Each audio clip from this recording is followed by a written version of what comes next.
A paz do Senhor, aqui é o professor Marco Faleiro. Você está na disciplina Seitas e Heresias do curso de liderança da Logos Ensino Superior de Teologia. E nós estamos a falar nessa aula dupla acerca de heresias. Este é o segundo AVA da aula dupla 2, que é a aula 3 e 4, sendo a segunda parte da aula 3. Nós vamos, nesta AVA, falar sobre heresias históricas. Nessa AVA, vamos olhar para heresias na história da igreja. Muitas estão a renascer hoje, com outros nomes, e algumas se infiltraram nas nossas teses teológicas. Portanto, fique atento.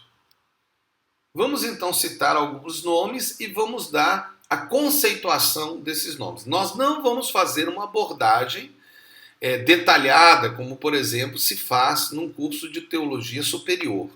Nós vamos agora fazer apenas uma abordagem leve, rápida, conceitual. E se você conseguir entender, talvez você vá até identificar esses falsos ensinamentos dentro da igreja, né? Até em livros que nós temos dentro da igreja, até com teólogos.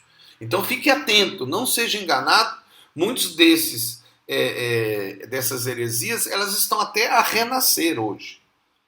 Nós temos o agnosticismo, o animismo, o ascetismo, o ateísmo, o ceptismo, o deísmo, o dualismo, o ecletismo, o empirismo, o epicurismo, o estoicismo, o gnosticismo, o positivismo e o panteísmo.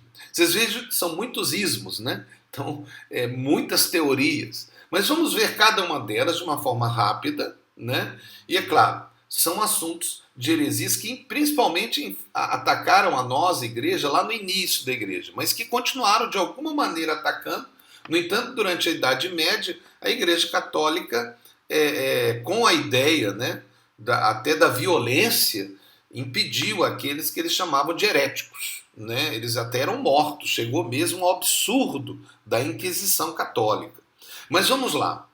O gnosticismo vem do grego, gnosis, né? É um conjunto de correntes filosóficas religiosas sincréticas, oriundas da região do Mediterrâneo do século I e II. Estamos falando do início da igreja, alicerçados em interpretações de relatos bíblicos e apócrifos. Não, quer dizer, da Bíblia e de escritos cristãos que foram rejeitados, não são a Bíblia, mas eram escritos cristãos da época. E eles têm um viés filosófico médio platônico, tem muito a ver com a ideia de Platão. Nós não vamos entrar nos aspectos platônicos, tá? Eles foram muito fortes no início da construção da teologia católica, né, com Agostinho de Hipona, que era chamado Santo Agostinho, mas não vai ser a nossa abordagem. Mas essa filosofia, ela entrou em cultos de mistérios, grego-romanos e orientais. Ele acabou mesclando com o cristianismo primitivo dos primeiros séculos dessa era e fora condenado como heresia após um período de prestígio entre os intelectuais cristãos. Quer dizer, no início era até aceito, mas depois a própria igreja rejeitou. Com base em interpretações heterodoxas e alternativas do Pentateuco e de outros relatos da escritura hebraica e cristã, os gnósticos afirmavam que o universo material, o cosmo, como eles falam, foi criado por uma emanação imperfeita de Deus supremo chamado Demiurgo, para prender a centelha divina, que seria o espírito no corpo humano. Essa centelha divina poderia então ser liberta através da gnose, que seria o conhecimento intuitivo sobre o espírito e a natureza da realidade. Você já pode ver que é uma coisa muito estranha, já coloca Deus como um Deus supremo, mas que emanou algo que é imperfeito. Nós não vamos entrar em gnosticismo, é só para dar uma noção, inclusive, de todos. O agnosticismo foi outra teoria que chegou, que é uma visão filosófica da veracidade de certas reivindicações, é desconhecida ou incognoscível. A palavra agnóstico vem do grego agnos, ou seja, não conhecimento, aquele que não conhece, a ideia de que o homem não pode ter conhecimento. Para o agnóstico, a razão humana é incapaz de prover fundamentos racionais suficientes para justificar tanto a afirmação de uma divindade, que uma divindade existe, quanto a afirmação de que uma divindade não existe. Então, para o agnóstico, ele acha que ninguém pode falar que Deus existe ou não existe. na medida que defende nossas crenças são racionais se forem suficientemente apoiadas pela razão humana. E a pessoa que aceita a posição filosófica de agnosticismo terá entendimento que nem a afirmação de que uma divindade existe, nem a afirmação de que uma não existe são racionais. Então, isso é basicamente o que a maioria hoje das pessoas pensam. Eles são agnósticos, né? Eles acham, não se pode provar Deus. Então, nem pode falar que existe, nem que não existe. Então, esse é um pensamento agnóstico. Nós temos o pensamento pelagiano, que foi muito forte, do quinto século. Essa heresia ensinava que a natureza humana do homem é basicamente boa e que o homem não herdou o pecado original de Adão. Essa heresia ensinava que seres humanos, na verdade, somente aprendem a ser maus, dos maus exemplos da sua própria comunidade. Em essência, essa heresia ensinava que todos nós somos neutros em nossa natureza, ou seja, nós nascemos sem natureza de pecado e temos capacidade de chegar à fé e alcançar o céu com nossos próprios poderes e sem a graça de Deus. Essa cosmovisão negava que nós nos tornamos justos aos olhos de Deus através da obra de Jesus na cruz. Ao invés, afirmava que a nossa própria habilidade de imitar a vida de Cristo era tudo que era necessário. Ou seja, os pelagianos achavam que nós nascemos bons, mas isso é contra a palavra de Deus. A Bíblia fala que o homem nasce pecador. O homem é pecador. Né? A discussão aí se o homem nasce quando criança e tem uma inocência na criança é outra coisa, mas o fato é que a criança já manifesta a natureza de pecado. E os pelagianos dizem que nós somos bons, e muitos hoje pensam assim, que o homem nasce bom e que ele é influenciado pela sociedade e pelo pecado dos outros, dos pais, da família. Isso não é verdade, nós nascemos pecadores. E não é porque nós vamos fazer coisas boas que nós vamos melhorar. Se Jesus não vier e nos transformar e houver um novo nascimento, nós nunca seremos bons. Porque nós só somos bons e temos uma nova natureza por causa da obra redentória de Jesus Cristo. Bom, mas aí são aspectos já de uma análise apologética das heresias. O animismo é uma cosmovisão de que entidades não humanas, como animais, plantas, objetos, possui uma essência espiritual. O animismo é usado na antropologia da religião como um termo para sistema de crenças, ou seja, é até considerado um tipo de religião. Alguns povos tribais indígenas, especialmente antes do desenvolvimento das religiões organizadas, eles seriam animistas. Né? Então, alguns dizem que é até a terceira religião da África. Mas depois nós vamos falar mais sobre animismo, porque ele deve ser tratado dentro do campo do espiritismo.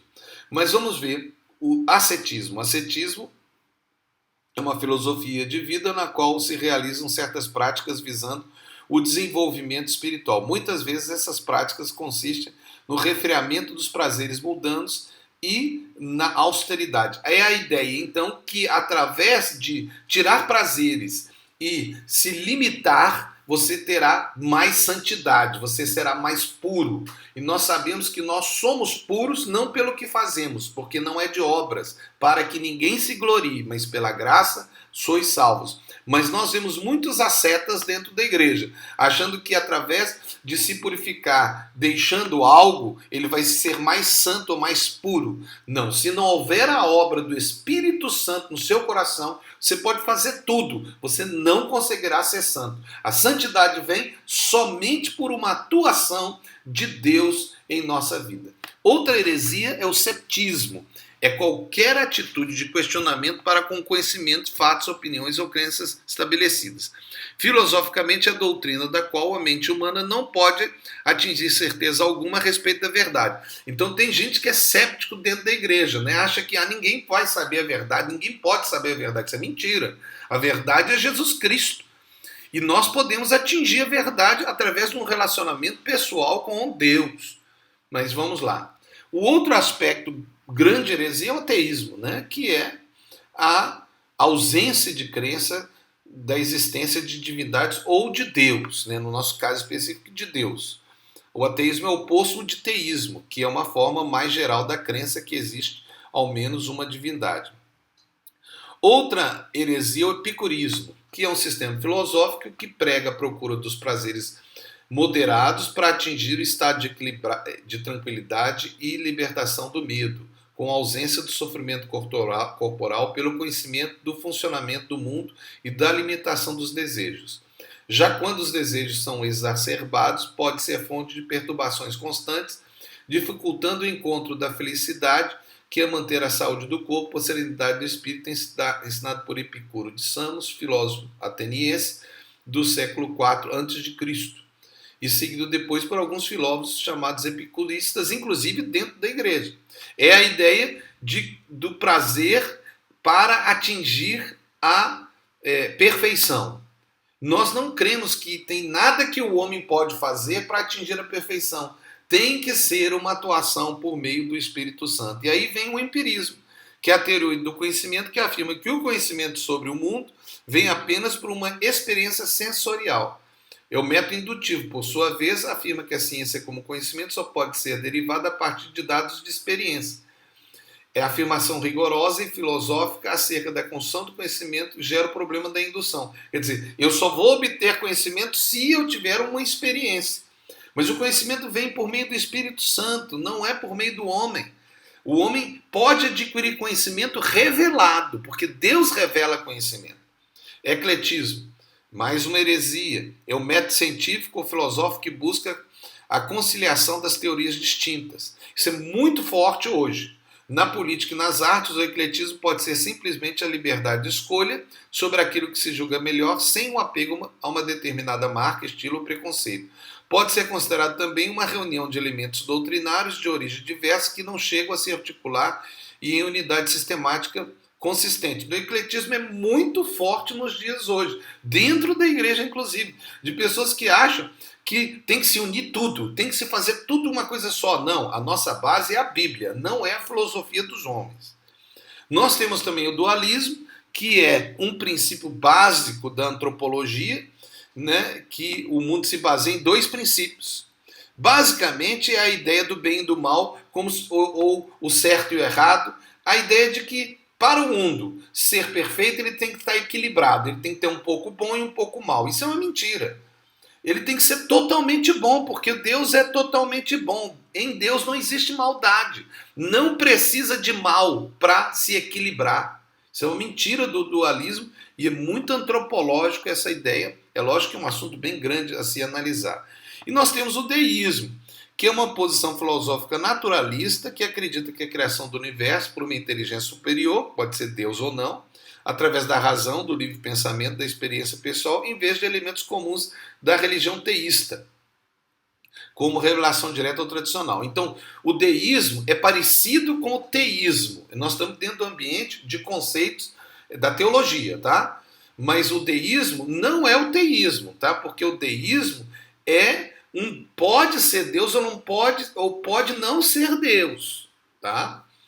E aí nós entramos em outros que nós vamos continuar na próxima ava, porque são muitos doutrinas históricas. Nós vamos parar aqui, tá? Depois nós vamos continuar com essas outras, que é o estoicismo, o panteísmo, o positivismo, o unicismo, especificamente, que nós vamos falar mais detalhadamente, como vocês podem ver.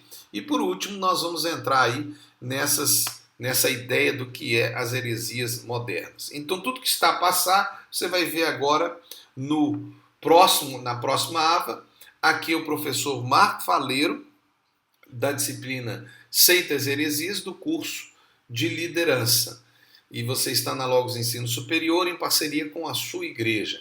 Deus abençoe a sua vida. Nós vamos continuar a falar mais acerca das heresias históricas na próxima ava. Então, continue a ver. Deus te abençoe, em nome de Jesus.